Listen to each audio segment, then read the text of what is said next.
Hello. Welcome back to your success DNA, doing those necessary actions, getting those daily needed attitude adjustments, coming at you from yoursuccessatlast.com, bringing you that motivational oomph that you need every single day, and tossing in those core inspirational building blocks that are going to help you get what you need to get done. Yep, that's me, your host, Sergeant Major Motivation 8th Brinkman. Oh my goodness, Tuesday is here. Whew, yeah, Monday's done, right?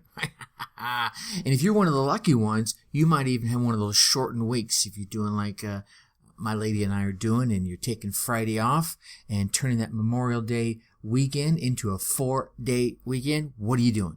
Right? Getting out there with your friends, maybe. I know Diane and I were heading off to a fun-filled 4-day weekend.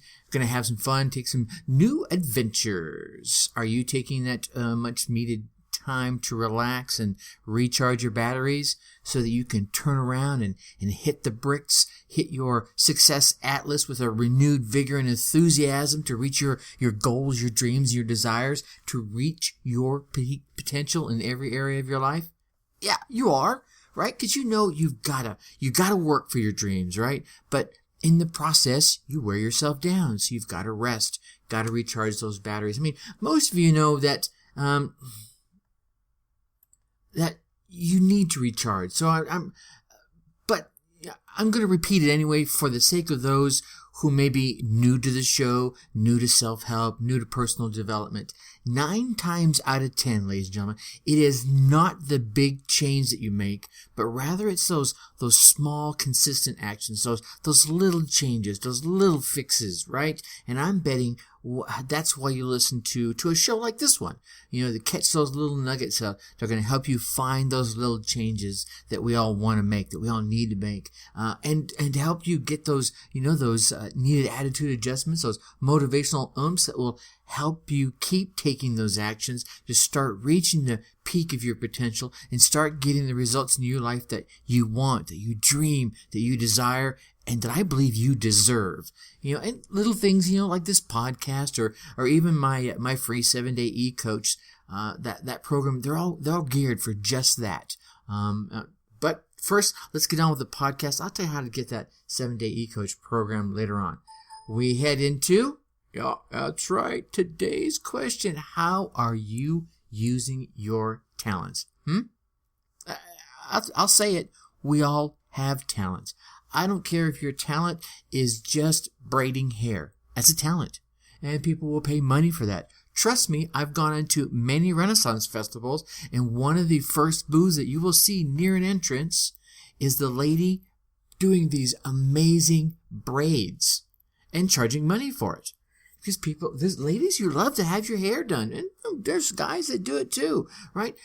They have taken that talent and they've found a way to do what they want with it, right? And it's not always about making money, but like Zig Ziglar says, I've had money and I haven't had money, and having money is better, and money is kind of like air, right? You don't need it till you pass out, and then you need it. But anyway, how are you using your talents, right, to improve your world in whatever way you want to improve it? I mean, are you using talents to maintain the peace, for the good, to the good or to the detriment of your relationship, of your team?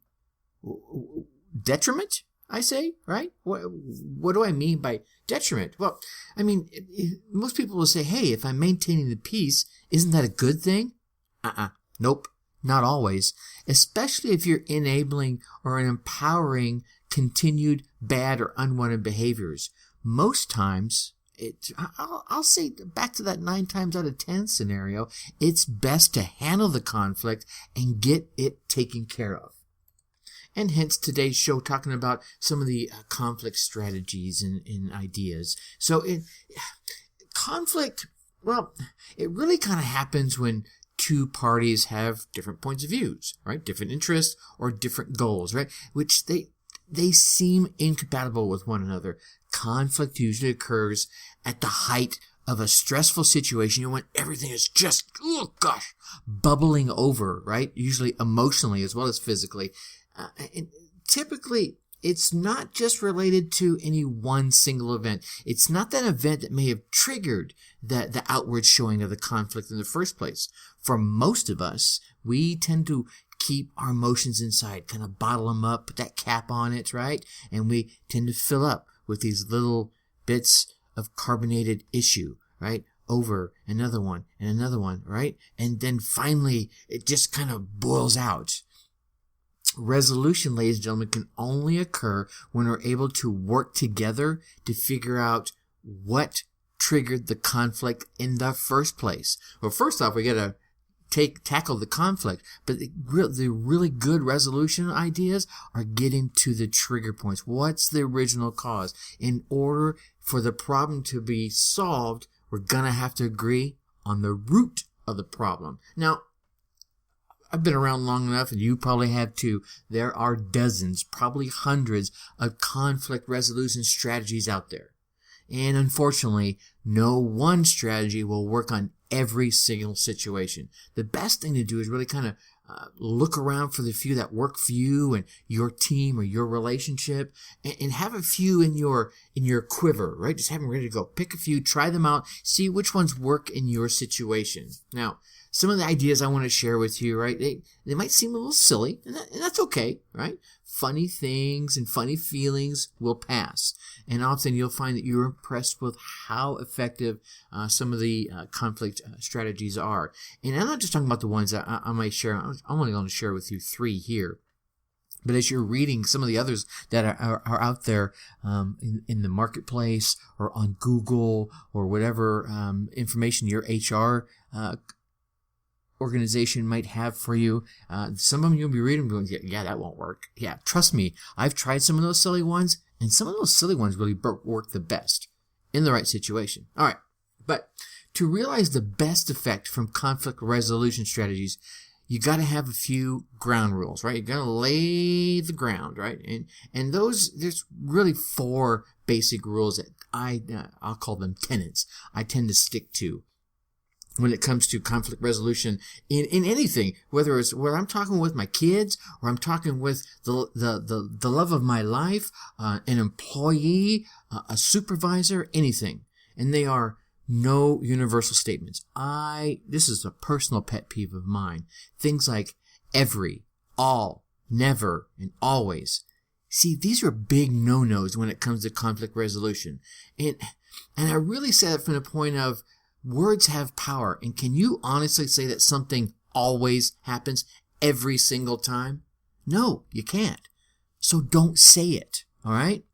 And no personal attacks is another one. When you keep saying, I this and I that, and you this and you that, well, you do this and you do that, right? Those are, you can just feel the aggression in them, right? So instead of the you statements, try I statements. Make sure but don't just shy away, right? Make sure you let the person know how you feel. I mean, instead of saying, well, you're always throwing your clothes on the floor, you could say something like, when you throw your clothes on the floor, it makes me feel like I'm the maid having to pick up after you, right? Just a different change at the same time, all right? A big one is listen, right? When one person speaks, the other person should listen, and listen with an open heart, right? And listen for the purpose of hearing what they're saying, understanding what they're feeling, rather than building a rebuttal or building a reply, right? Listen with your heart, listen with your mind, listen for what's being felt as well as what's being said. You can say, listen for the facts as well as the feelings, all right? And the last one is, don't be too proud to get a moderator, because there's sometimes when having that extra person, that confidant, that close friend, or someone close to both of you, come on over, right? Sit down and moderate and help keep you on track. That I won't say the unbiased party, because usually close friends pick one side or the other, right? But nothing hinders conflict resolution more than repeatedly getting set back or sidetracked by petty little details. And this one really applies when you're having a conflict with someone close to you who knows just how to push your buttons and has no problem doing it. All right? So, Now, with the ground rules in place, let's talk about a couple of strategies. I got 3 here. I'm going to start with the silly one first, but I actually kind of like this one. It's called role playing, right? This is one of the situations where you and the other party will create a mock setting, right? And I don't care whether the mock setting is a flower shop, a restaurant, an office, whatever. The first person is going to be the one doing the talking. In the case of a flower shop, maybe the first person is one taking the order, and that's the one listening, while the customer explains the situation. Now, in a scenario like this, the person taking the order must listen and then repeat back the order that was made to make sure that they understand it. And then after the two parties go through that entire exercise, what do? Yep, you reverse the roles. There are no comebacks to the previous argument stated, and there's nothing else but the next order is taken. All right? And to me, what this really does is it reinforces the fact that one side needs to be the one talking clearly, succinctly, and then the other side needs to be listening and then repeating back what it is they heard. So the person who's doing the talking is either A, understands that they were heard and that their feelings were understood, or B, realizing that maybe their communication is on them only. Because you have to remember, when you're trying to share information, you got to share it in such a way that you know that you're communicating your feelings effectively, but the other person is hearing it. It's not all about just your style. You got to think about the other person's style as well. All right? So try that one. This next one here is more for those, I'll call them personal relationships. I really wouldn't recommend this with a coworker, at least none of the coworkers I have, right? Or in an office setting, because it's really all about a personal space issue. But sitting knee to knee, right? Sitting down, taking a couple of chairs, pulling them close together. So literally you're knee to knee with the person that you're having this conflict with.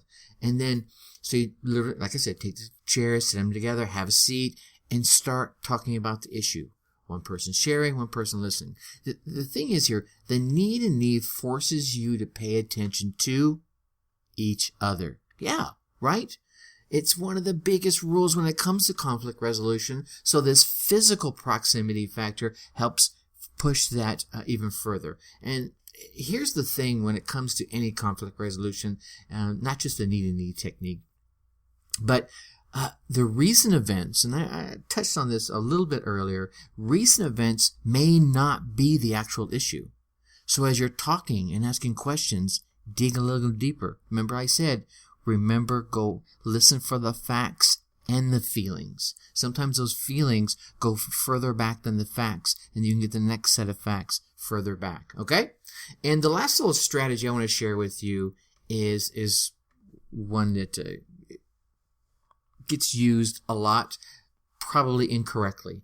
It's called the cool down technique, right? Sometimes, ladies and gentlemen, just stepping out of the situation and letting everybody cool down is not a bad idea.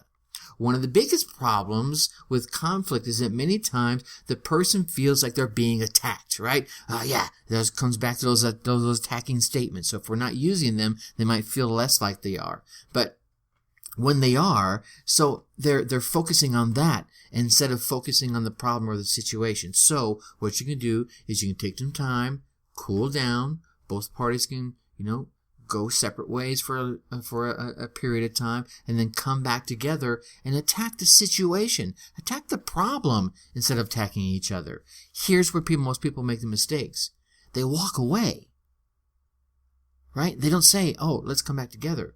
Right? The thing is, the key to making this technique work is to designate an appropriate length of time to cool down. If you're having a little spat, say, "Hey man, give me 5 minutes, give me 10 minutes. If you're having a big spat, maybe we should pick this one up after dinner, something like that. Don't just walk away for an undetermined amount of time, because otherwise it's going to be seething under the surface, right? Remember I talked about keeping it bottled up? So set a timer. Agree on a time, an hour, after dinner, first thing tomorrow morning, whatever. And then go do something else.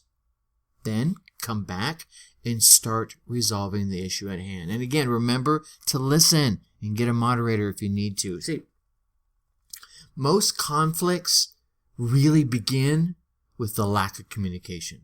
One person misunderstands another and the conflict begins, right? It can happen in personal situations, at work, with friends, with family, or any mixture of the four, right? Sometimes the anger and the frustration that occurs during the conflict, right, isn't as a result of that. And I keep repeating this, that the frustration that occurs during conflicts causes problems that aren't easily resolved. And they're not from something that just now happened. They've been simmering, they've been boiling, right? They've been held down inside, and now it's just this, whatever happened recently has finally brought it out. And it takes skills, ladies and gentlemen, to communicate with others, especially in stressful situations like that, especially with those you're having the conflict with.